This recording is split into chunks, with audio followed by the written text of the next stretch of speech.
Hi అండి, welcome to my channel she data Telugu. మనం జ్యోతిష్యం అంటే రాసులు, ముహూర్తాలు, భవిష్యవాణులు అనుకుంటాం. కానీ నిజానికి మన పూర్వ జ్యోతిష్యం ప్రపంచంలోనే మొదటి ఖగోళ శాస్త్ర వ్యవస్థ.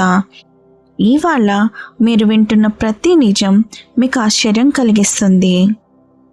వీడియోలోకి వెళ్ళిపోదామా? Let's begin. జ్యోతిష్యం. ఈ పదం వెనకాల ఉన్న అర్థం మీకు తెలుసా? జ్యోతి అంటే వెలుగు, ఇషం అంటే శాస్త్రం, అంటే కాంతిని అధ్యయనం చేసే శాస్త్రం అని అర్థం. మన పూర్వజులు విశ్వంలోని గ్రహాలు, నక్షత్రాలు, కాంతి తరంగాలు చూసి కాలం, ఋతువులు, భవిష్య సంఘటనలు అంచనా వేయగలిగేవారు. ఇది కేవలం నమ్మకం కాదు, వేదాల్లో ఒక అద్భుతమైన శాఖ. అది వేదాంగ జ్యోతిష్యం. సూర్యుడు ఏ స్థితిలో ఉన్నాడు, చంద్రుడు ఏ దిశలో సంచరిస్తున్నాడు, ఈ లెక్కలతో వారు కాలాన్ని గడియారం లేకుండా ఖచ్చితంగా లెక్కించేవారు. క్రీస్తు పూర్వం 1400 సంవత్సరంలో రాయబడిన వేదాంగ జ్యోతిష్యం మన దేశపు తొలి ఖగోళ గ్రంథం. ఇందులో చంద్రుడు, సూర్యుడు, నక్షత్రాల గమనాల సమన్వయం అద్భుతంగా వివరించబడింది.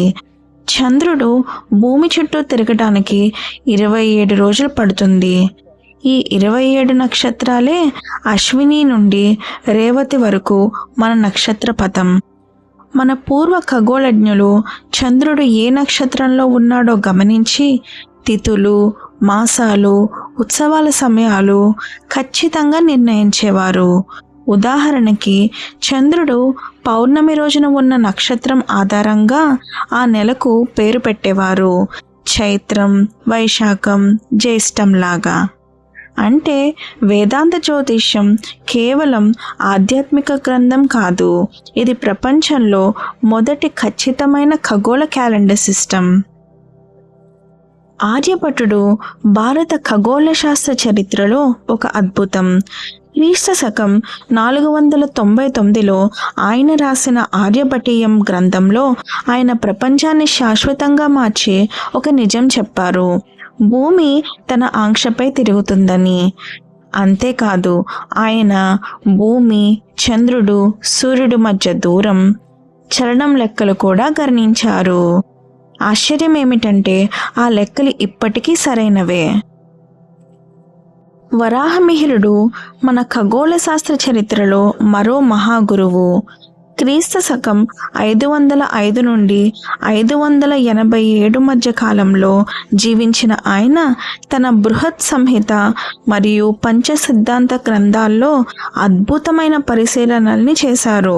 ఆయన సూర్యగ్రహణం, చంద్రగ్రహణం ఎప్పుడు వస్తాయో ముందుగానే గణించగలిగేవారు.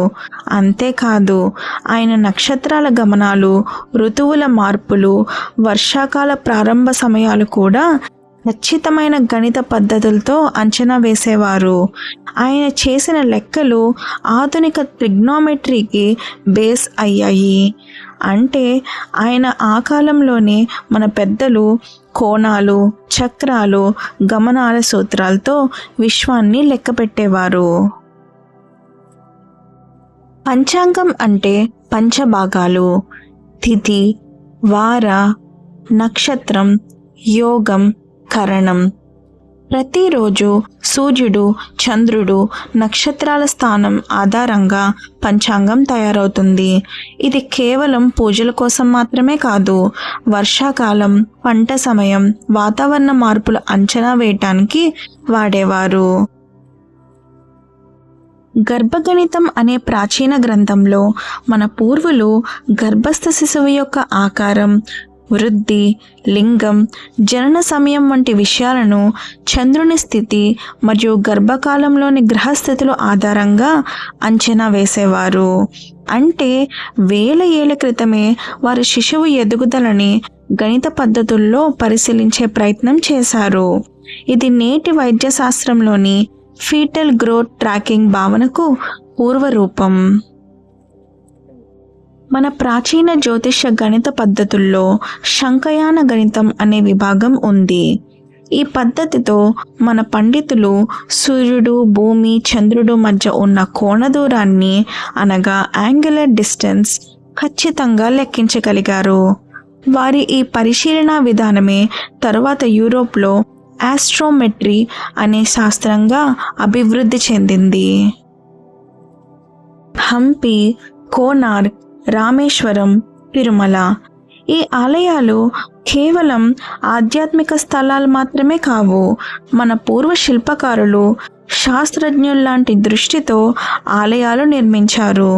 వారు సూర్యుడు, చంద్రుడు, శుక్రుడు, శని వంటి గ్రహాల స్థానం ప్రతి ఋతువులో ఎలా మారుతుందో గమనించి ఆ దిశలను అనుసరించి ఆలయాల నిర్మాణాన్ని ప్రణాళిక వేశారు.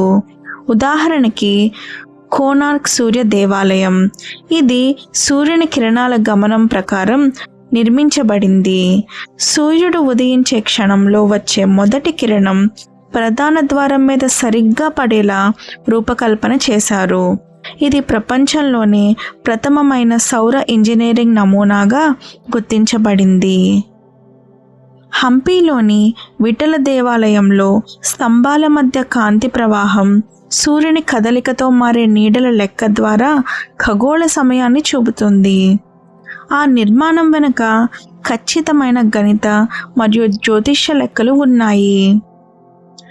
తిరుమలలో గర్భగృహం ఉన్న దిశ కూడా సాధారణంగా కాకుండా సూర్యుడు, చంద్రుడు, శని గ్రహాల గమనం సరిపోయే అక్షరేఖపై ఉంది. అందుకే కొన్ని ప్రత్యేక దినాల్లో ఆలయంలో సూర్యకాంతి స్వామివారి ముఖం మీద నేరుగా పడుతుంది.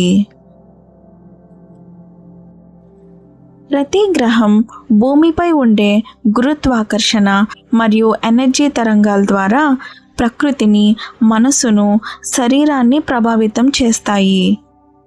చంద్రుడు సముద్రపు అలలపై ప్రభావం చూపుతాడని మనకు తెలుసు కదా.